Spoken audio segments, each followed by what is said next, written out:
Episode 10 of 1001 Stories of Finance. From Debt to Discipline.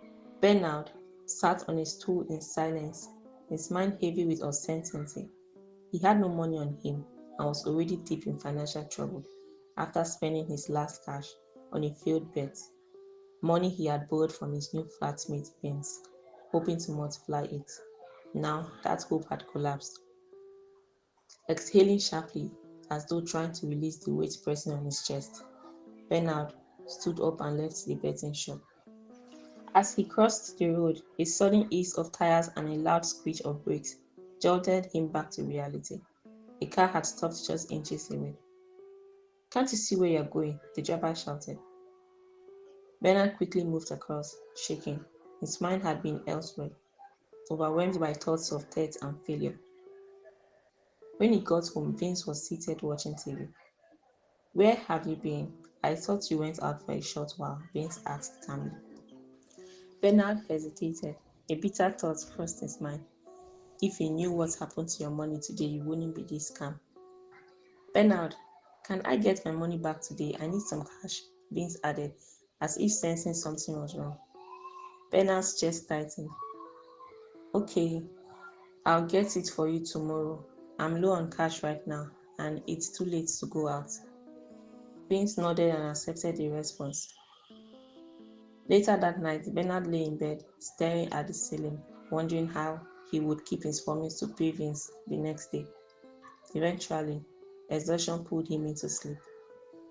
The next morning came too quickly. Benard rushed to prepare for work. It was only the middle of the month, and his salary was already gone. Vince entered Benard's room. "Don't forget my money today," he said. "I haven't forgotten. I'm on it," Benard replied, avoiding eye contact. At work, desperation pushed Benard to approach a colleague. "Hey Linda, can I borrow some money? I'll pay you back at month end."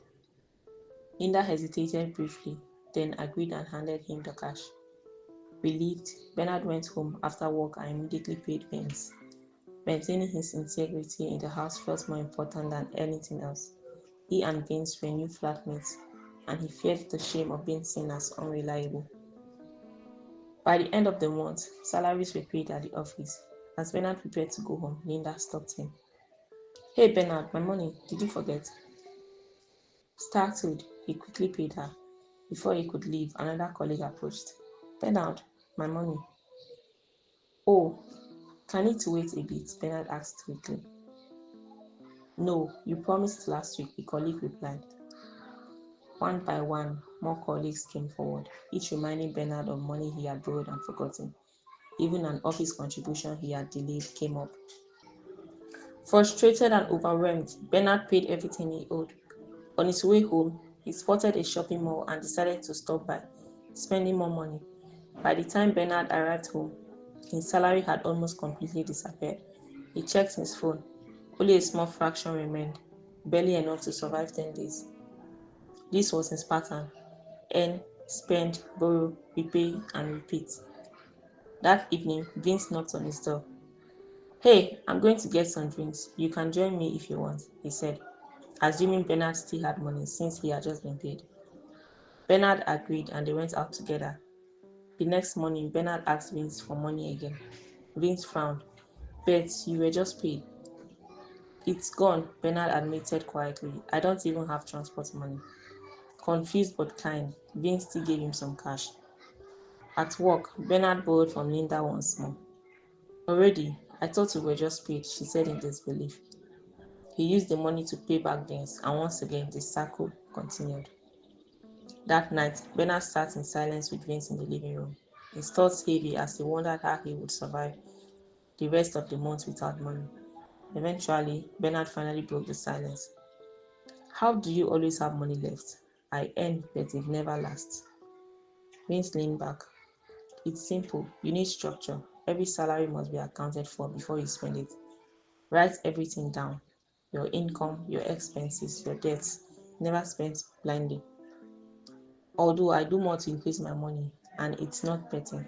"I'll tell you about that soon," Vince said. Benard listened quietly. For the first time, the advice felt like a lifeline rather than a lecture. Over the next month, Bernard began tracking everything, every debt, every repayment, every expense.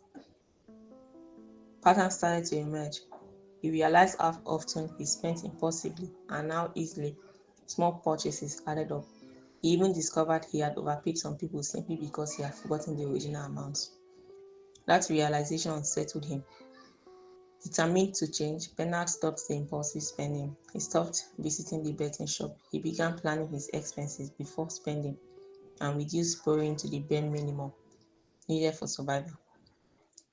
By the end of the second month, the line of colleagues waiting for him was gone. For the first time, no one stopped him to ask for money he owed. By the third month, Bernard sat quietly with his notebook, flipping through pages filled with careful records. There was a sense of order now, a sense of control he had never experienced before. I finally feel in control, he said to Vince. I'm not owing anyone, and I still have money left. He paused. I'm ready to learn more about increasing it now. Vince smiled. Benard looked down at his notebook again, reflecting on how much had changed. Just a few months ago, he had believed his problem was that he didn't earn enough. He had chased quick solutions, hoping luck would fix what discipline had neglected. Now he understood better. I used to think money problems meant I didn't have enough, Benard said slowly. But really, I just didn't have control. Vince nodded. That's where it starts. In that moment, Benard understood something deeper. Financial stability is not built on luck, quick wins, or chance. It's built on discipline, awareness, and consistent decisions. He had not changed his income yet, but he had changed his habits, and that alone had already changed his life. For the first time in a long while, Bernard's future didn't feel like a spinning wheel. It felt like a straight path, and this time he knew how to stay on it. Keep enjoying the episodes of 1001 Stories of Finance at 1001 Stories of Finance.wordpress.com.